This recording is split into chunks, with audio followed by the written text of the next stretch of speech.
Good morning. Ito po ay pakita ko lang yung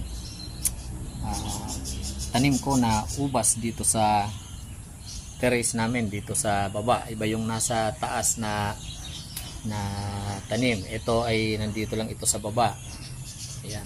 Paikot din ito para lang ma-protect yung at saka green yung paligid, at saka pag umaga yung sunlight ay hindi gaanong mainit dito sa terrace.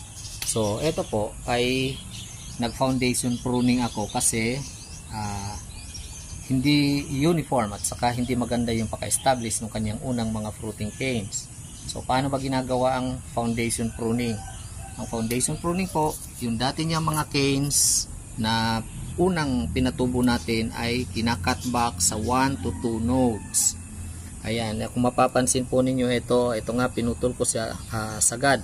Stump na lang natira. Ito po single node, ito 2 nodes, ito bagong bud break yan, yung mga dormant na buds, ito dormant buds, ito ay cut sa 2 nodes, ito galing sa dormant bud, at ito ho ay galing din sa yung previous na fruiting cane.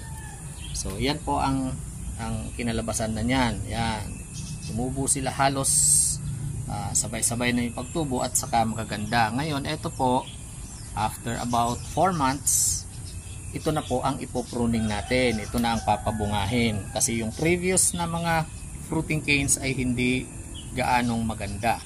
So kinakailangan pag ganun ang sitwasyon, huwag kayong manghinayang, magka-cutback kayo. Ang tawag po dyan ay foundation pruning.